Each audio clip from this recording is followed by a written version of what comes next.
ముందుగా మీకు నమస్కారములు. అలాగే స్పీకర్గా సభాపతిగా ఎన్నికైనందుకు మీకు శుభాకాంక్షలు తెలియజేసుకుంటూ గౌరవ ముఖ్యమంత్రి నారా చంద్రబాబు నాయుడు గారికి, అలాగే ఉప ముఖ్యమంత్రి పవన్ కళ్యాణ్ గారికి, మంత్రులు లోకేష్ బాబు గారికి, అలాగే మా జిల్లా మంత్రి అచ్చెన్నాయుడు గారికి, ఇతర మంత్రివర్యులకు, నా తోటి శాసనసభ్యులకు అందరికీ శుభాభినందనలు, నమస్కారాలు తెలియజేసుకుంటూ, అధ్యక్ష, సమర్థవంతమైన నాయకుడికి సముచిత స్థానం మీకు సభాపతిగా ఎన్డీఏ తరపున, తెలుగుదేశం పార్టీ తరపున నారా చంద్రబాబు నాయుడు గారు, లోకేష్ బాబు గారు ఉత్తరాంధ్ర తరపున అవకాశం కల్పించినందుకు హృదయపూర్వక ధన్యవాదాలు, నమస్కారాలు తెలియజేసుకుంటూ, అలాగే తెలుగుదేశం పార్టీ పాలిట్ బ్యూరో నిర్ణయం మేరకు 40% యువతకి అవకాశం ఇచ్చిన సందర్భంలో దాదాపు 175 మందిలో 88 మంది కొత్త సభ్యులకు, అలాగే యువతలో భాగంగా నాకు కూడా అవకాశం కల్పించినందుకు తెలుగుదేశం పార్టీకి, అలాగే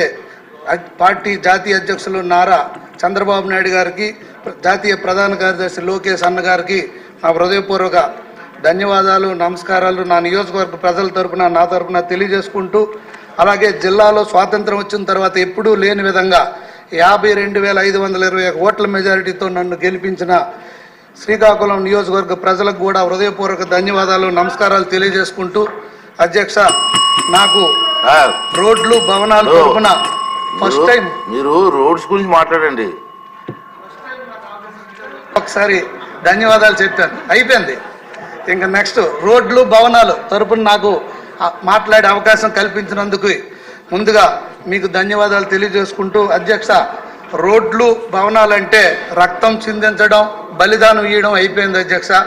రోడ్లన్నీ గుంతలమయం.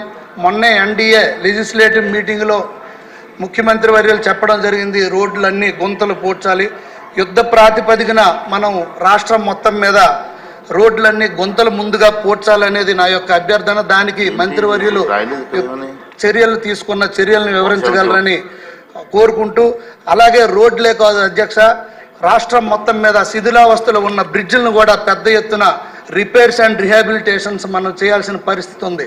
ఎక్కడ ఏ రోజు ఏ బ్రిడ్జిలు పడిపోతాయో తెలియని పరిస్థితిలో ఉంది అధ్యక్ష. మన శ్రీకాకుళంలో కూడా 4 నెలల కిందట ఒక బ్రిడ్జ్ పడిపోయిన పరిస్థితి అధ్యక్ష. అలాగే ఏదైతే ఇప్పుడు అప్పటి ముఖ్యమంత్రి వర్యులు 14-19లో ముందు చూపుతో మన నాయకుడు ఎన్డీబీ బ్యాంక్ ద్వారా, బ్రిక్స్ కంట్రీస్ వారి ఎన్డీబీ బ్యాంక్ ద్వారా ఎన్డీబీ ప్రాజెక్ట్ని 6,200 కోట్లతో జిల్లా హెడ్ క్వార్టర్ టు మండల హెడ్ క్వార్టర్, అలాగే మండల హెడ్ క్వార్టర్ టు ఎగ్జిస్టింగ్ మండల హెడ్ క్వార్టర్ని సింగిల్ లేన్ని డబుల్ లేనింగ్ చేస్తూ రాష్ట్రం మొత్తంలో ఎటువంటి రాజకీయ ప్రమేయం లేకుండా 6 ప్యాకేజీలుగా విడగొట్టి అప్పుడు దానికి డిపిఆర్ల కోసం టెండర్ పిలవడం జరిగింది అధ్యక్ష. దురదృష్టవశాత్తు 2019లో ఈ దుర్మార్గ ప్రభుత్వం వచ్చిన తరువాత దాన్ని పొలిటికల్ ఇంటర్ఫరెన్స్ చేసి మొత్తం దొంగలో తొక్కి ఫేజ్డ్ మ్యాన్గా ముక్కలుగా దాన్ని నరికి ఈరోజు 30% ఫండ్ రాష్ట్ర ప్రభుత్వం నుండి ఇవ్వకుండా అది కాంట్రాక్టర్లకి టెండర్లు పిలిచి మధ్యలో ఆగిపోయి ఉంది పరిస్థితి అధ్యక్ష. దానిపైన కూడా పూర్తిగా సమగ్రమైన నివేదిక ఇవ్వాల్సిందిగా మంత్రివర్యుల్ని కోరుతున్నాం అధ్యక్ష. అలాగే మాకు శ్రీకాకుళం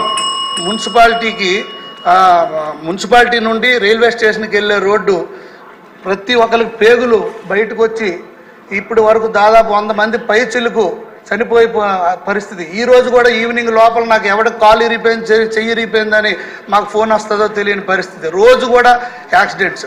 14 కోట్లు బకాయిలు చెల్లించకుండా ఈ ప్రభుత్వం సైకోమేటిక్ డిసీజ్తో పబ్జీ గేమ్ ఆడుకుంది, ఎటువంటి పని చేయలేదు.